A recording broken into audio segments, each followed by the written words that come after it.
Ladies and gentlemen, you ever feel like you were about to make a decision, and something deep inside whispered, "Don't do it." Maybe it was a voice, maybe it was a nudge, maybe it was just that unshakable discomfort. But you did it anyway, and later you found yourself asking, "Why didn't I listen?" Today's message is titled "The Power of the Warning." There's a reason God gives us warnings. And it's not because he wants to hold us back. It's because he sees further down the road than we can. He sees the collisions before we make the turn. He sees the collapse before we see the cracks. When God says, "Don't go there," it's not about restriction. It's about protection. It's about preservation. It's about the longevity of your purpose. Simon Sinek often talks about the why behind decisions. Why do we lead? Why do we act? Why do we choose what we choose? But rarely do we pause and ask, why is God telling me no? We take no as rejection. We interpret it as punishment. But what if it's neither? What if it's actually God's way of saving us from stepping into something that looks right, but is actually wrong for who we are? Sometimes the greatest form of love is a boundary, and sometimes that boundary shows up as a warning. You know that feeling in your gut when something doesn't sit right, even though it all looks good on paper. That's not fear, that's not insecurity, that's discernment, that's divine intelligence, that's God's early alert system, your spiritual smoke alarm. And here's the truth, God doesn't shout when he doesn't have to. He whispers first, he nudges, he places a check in your spirit. And if we train ourselves to listen in the quiet, we won't have to learn the hard way in the chaos. People often say, "I just want God to speak to me." But what they really mean is, "I want God to agree with me." Because God does speak. He speaks through our intuition. He speaks through resistance. He speaks through silence. And when he says, "Don't go there," it's not to shut you down. It's to wake you up. It's a spiritual redirect. It's divine alignment. Let me be clear, opportunity is not always divine. Just because a door is open doesn't mean God opened it. Some doors are traps with golden handles. Some opportunities are tests dressed in success. And if you don't know your why, you'll chase anything that sparkles. You'll say yes to things that have nothing to do with your purpose. And then you'll wonder why your spirit is exhausted. God says, "Don't go there." And not because you aren't good enough, but because what's there isn't good for you. You are called, chosen, and marked. And when you're marked, you can't move like everyone else. You can't follow trends. You can't follow crowds. You've got to follow God, even when it doesn't make sense. The warning doesn't always come with thunder. Sometimes it shows up as confusion. Sometimes it looks like delay. Sometimes the door just won't open no matter how hard you push. That's not failure. That's a favor. That's God protecting what he's preparing. That's God blocking what looks like a blessing but is really a burden. When you trust that God's "don't go there" is not an interruption but an intervention, you stop begging for things he's already blocked. What separates wise leaders from reckless ones is not their level of intelligence. It's their ability to read the signs. It's their willingness to listen to what others ignore. In Simon Sinek's words, people don't follow what you do. They follow why you do it. And God doesn't just want to lead your hands. He wants to lead your why. He wants your motivation to match your mission. He wants your direction to match your destiny. And to do that, sometimes he has to step in and say, "Stop, that's not the way, don't go there." The warning is not the problem. Ignoring it is. God is not just the author of opportunity. He's the protector of purpose. And if he says "don't go," it means he has something better in mind, always. A story of ignoring the warning. We don't learn the value of a warning until we ignore one. That's when the lesson becomes real. That's when the pain shows up. That's when we sit in silence and say, "I knew it. I should have listened." There's something about the aftermath of ignoring a nudge that makes you more sensitive the next time God whispers, "Don't go there." Let me share a story. It's a true one. A friend of mine, let's call him David, was offered what looked like the opportunity of a lifetime, a job in another city, bigger salary, more influence, a title that carried weight. On paper, it was perfect. Everyone around him said, "This is it, this is your moment." And it felt good, it stroked the ego, it made sense logically, but deep down something was unsettled. David couldn't sleep. He kept feeling this weight, this tension. Not fear, just discomfort, but he brushed it off. He told himself, this is just nerves. This is just me being afraid of change. But that wasn't the truth. The truth was, God was warning him gently, quietly, repeatedly, but David ignored it. He told himself what we all tell ourselves when the warning gets in the way of what we want. Maybe I'm just overthinking. Maybe I'm just being overly cautious. And he went anyway. He moved cities. He took the job. He stepped into the role. At first, everything seemed fine. But within months, the reality set in. The environment was toxic. The leadership was unethical. The pressure was inhumane. His values were constantly compromised. His health started to decline. His joy was gone. And one day, sitting alone in his apartment, he whispered to himself, God tried to tell me, he warned me. That one sentence changed everything. Because now he could see it, all the signs, all the red flags, all the internal alerts he ignored. He didn't need another confirmation. He had already received it. He just didn't want it. That's the danger of ignoring the warning. It's not just that you go somewhere you shouldn't have. It's that you knew deep down you weren't supposed to go, and you did it anyway, and that awareness haunts you more than the consequences ever could. We live in a culture that celebrates the grind, the hustle, the risk. We're taught to chase every open door, say yes to every opportunity, and trust our own ambition. But here's the truth, not everything that glitters is gold. And not every opportunity is an assignment. You can walk through a door that looks divine and discover it's actually a distraction. That's what happened to David. That's what happens to so many of us when we prioritize momentum over meaning. What if the warning isn't meant to frustrate you, but to free you? What if the very thing you're disappointed by today, because God said no, is the thing you'll be thanking him for a year from now? Warnings don't feel like blessings until we look back and realize they were the reason we avoided disaster.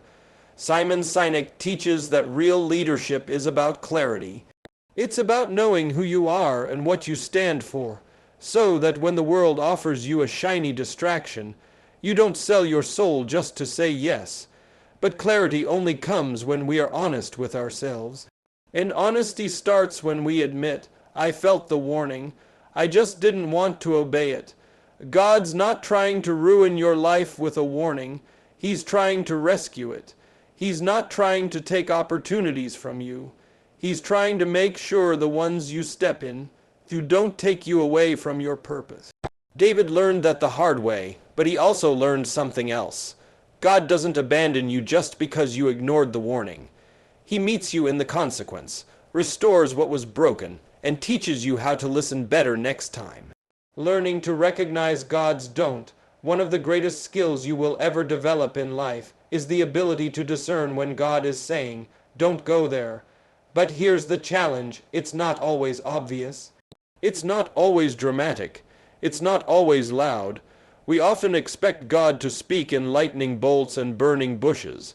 But most of the time he speaks in patterns, in silence, in restlessness.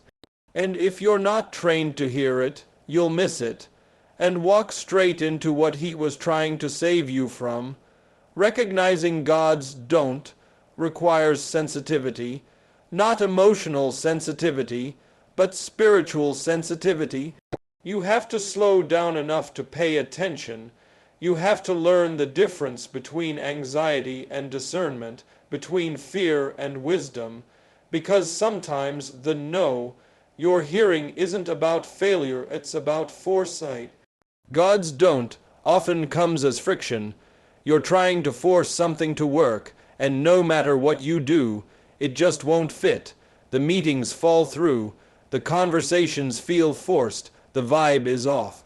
You keep telling yourself, I just need to push harder. But God is whispering, you're pushing in the wrong direction. It's not always about pushing through resistance. Sometimes it's about learning when resistance is a signal to pause. There's a difference between spiritual resistance and spiritual warfare. Not everything hard is the enemy trying to block you. Sometimes it's God trying to redirect you. But if you don't recognize his voice, you'll misinterpret his protection as punishment. And you'll get mad at God for the very thing that's saving your life. Simon Sinek teaches that clarity comes from listening deeply, not just to others, but to yourself. In the same way, hearing God's warning starts with learning how he speaks to you. For some, it's a gut feeling. For others, it's a deep unease. Some people hear his voice in their dreams. Others feel it in their relationships. When certain people start fading, certain doors start closing, and certain comforts are removed. Those aren't coincidences. That's communication. That's how God says, don't go there. We often expect clarity before obedience, but God usually gives us the instruction before he gives us the explanation. He'll say no before he shows you why. That's why discernment is so crucial. It gives you the confidence to obey without needing all the details. If you only obey when it makes sense, you're not following God. You're following your logic. And logic is limited. God is not. God's don't also shows up in timing. Just because something is good doesn't mean it's now. Delay is not denial. It's divine alignment.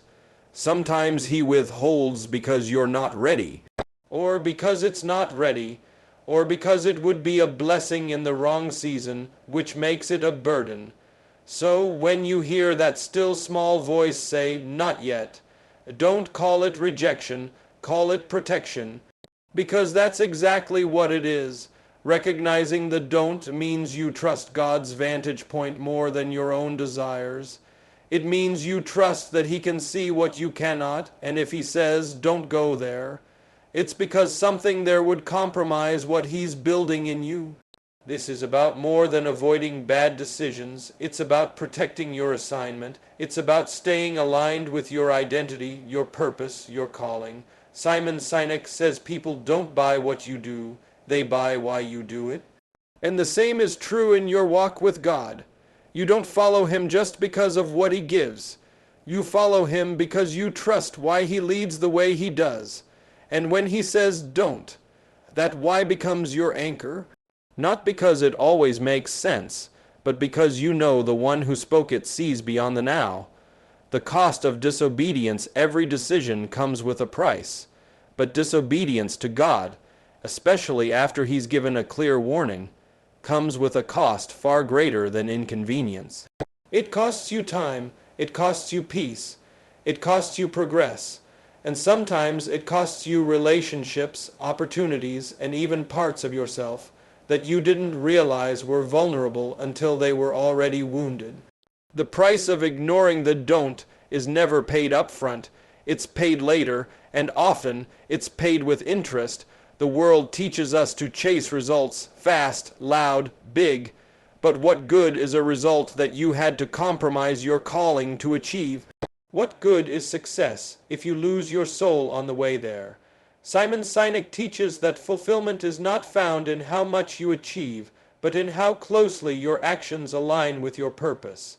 And obedience is how we stay in alignment with God's vision for our lives. The cost of disobedience isn't always dramatic. Sometimes it looks ordinary. It shows up in small frustrations that become heavy burdens. It shows up in restlessness that doesn't go away. It shows up in opportunities that dry up, creativity that vanishes, joy that fades. And we start asking questions like, why do I feel stuck? Or why do things keep falling apart? But if we trace it back, the root is often found in a moment where God said, don't go there, and we went anyway. Disobedience has a ripple effect. One wrong turn can affect every road you take after it. And here's what makes it even more challenging. Sometimes you can disobey God and still look successful on the outside. The business may grow, the followers may come, the money may flow, but internally there's a disconnect. You're out of rhythm, out of alignment, out of peace, because you're walking a path that God never told you to walk. When you step outside of His direction, you start depending on your own strength to sustain what He never called you to start. That's exhausting, that's heavy, and it eventually leads to collapse, not always publicly, but always spiritually. Disobedience forces you to carry burdens you were never meant to carry and to solve problems God never intended for you to face. God doesn't say don't to control us. He says it to cover us. His boundaries are not prisons, they are protections. They exist to shield us from the consequences that our perspective can't predict. But when we override those boundaries, we invite those consequences into our lives, not as punishment, but as a wake-up call. A reminder that we need God's guidance more than we need our own way. Simon Sinek often says that people lose their way when they lose their why, and the same is true when we walk in disobedience. We stop asking, why am I doing this? And start chasing outcomes without understanding impact. But when God warns us, He's not just preserving the plan. He's preserving the why behind the plan. He's keeping us rooted in purpose so we don't drift into performance. The cost of disobedience can be healed. Grace is real. Redemption is possible. But let's be honest. The detour still delays us. The pain still marks us. The lesson still humbles us. And many of us are carrying the weight of decisions we made because we didn't listen when God whispered, "Don't go there." That weight doesn't have to define you, but it should shape you. It should teach you. It should sharpen your ear to the next whisper. Every no from God is connected to a greater yes we may not yet see. But if we ignore the no, we risk forfeiting what the yes was designed to unlock. That's the cost, that's the weight, and that's why obedience isn't about perfection. It's about protection. Because the greatest losses in life don't come from what we missed. They come from what we refuse to listen to. The blessing of obedience isn't glamorous. It rarely comes with applause. You don't get a standing ovation for choosing to walk away from what looked good but wasn't God. But make no mistake, obedience is the doorway to peace. It's the setup for provision. It's the pathway to purpose. When God says, "Don't go there," and you actually listen, you're not just avoiding disaster. You're aligning yourself with divine favor. We live in a world that celebrates bold moves, quick wins, and high returns. But obedience doesn't always look like a bold move. Sometimes it looks like restraint. Sometimes it looks like staying put when everyone else is moving. Sometimes it looks like saying no to something that looks like a once-in-a-lifetime opportunity because you know God didn't give you the green light. That kind of obedience, it's quiet, it's personal, but it's powerful. Simon Sinek teaches us that when you start with why, you unlock long-term clarity and motivation. God's why. For your life is deeper than comfort. It's deeper than applause. It's about calling. It's about impact. And when you obey His direction, even when it costs you, you begin to experience something that success can't buy, peace. And that peace is the evidence of alignment. The blessing of obedience isn't always immediate. Sometimes it looks like nothing at first. No results, no confirmation, just you, standing in faith, holding on to what you believe God said. But something is happening beneath the surface. Something is shifting. God is working in the waiting. You avoided a trap you didn't even know was being set. You walked away from something that would have drained your soul. That is the blessing. Preservation, protection, preparation. And eventually the fruit shows up. The connections are real, the opportunities are right, the joy is sustainable, the doors that open aren't just impressive, they're intentional, they're divine setups, not just shiny options. That's what obedience does. It puts you in the right place at the right time with the right heart. It doesn't just position you, It prepares you. Obedience is not about control, it's about trust. And when you obey God's don't, you're telling him, I trust that what you're keeping me from is just as important as what you're leading me to. That's maturity, that's leadership, that's wisdom. Because leadership isn't just about knowing what to say yes to. It's about having the discipline to say no when it counts. One of the most underestimated blessings of obedience is clarity. The more you say yes to God's voice, the more familiar it becomes. You begin to recognize the patterns. You don't have to second guess every decision. Your intuition sharpens, your spirit becomes sensitive. You don't live in fear, you live in flow. You trust the rhythm of grace even when it interrupts your plans. Simon Sinek reminds us that people are drawn to leaders who are clear, consistent, and authentic. Obedience cultivates all three. When you follow God's direction, even when it's inconvenient, you become the kind of person others want to follow, not because of your charisma, but because of your conviction. They can feel the weight of your clarity. They can sense that your yes means something, and your no comes from a deeper place. The blessing of obedience is not just found in what you gain, it's found in who you become. You become more grounded, more aligned, more at peace. You start to see that God wasn't trying to keep something from you. He was trying to bring something through you. And the moment you surrendered to that process, everything changed. Doors you couldn't open began to open. People you couldn't reach started finding you, and you didn't have to chase anything, because what's for you knows how to find you when you're in the right place. Trusting the voice you can't always explain, there comes a point in life where you realize not every decision can be explained in logical terms. Not every move you make will make sense on paper, and not every warning will come with a full explanation. But when you learn to trust the voice of God, especially when it contradicts what you see, you step into a higher level of clarity, not because you understand everything, but because you trust the one who does. We've all had moments where something just didn't feel right.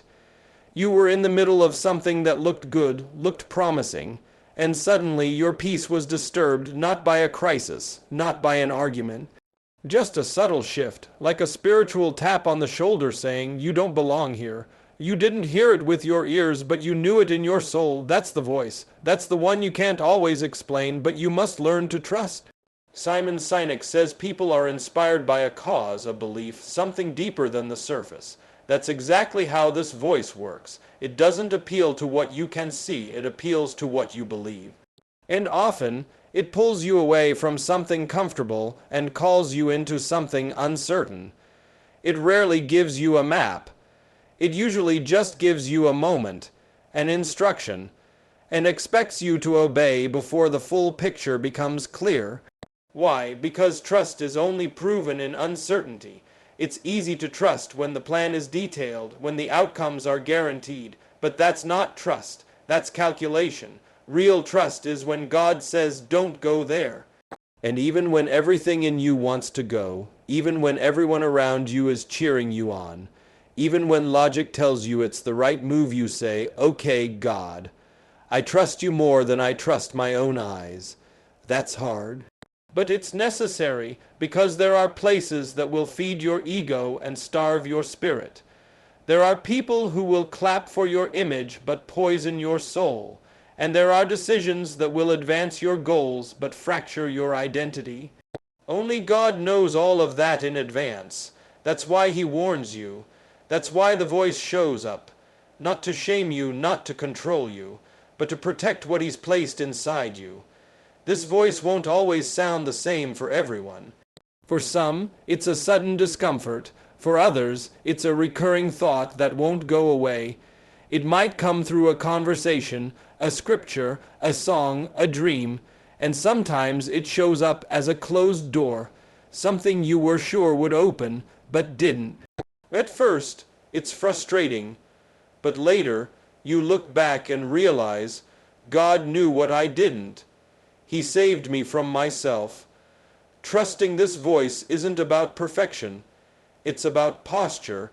It's about staying humble enough to admit that your vision is limited.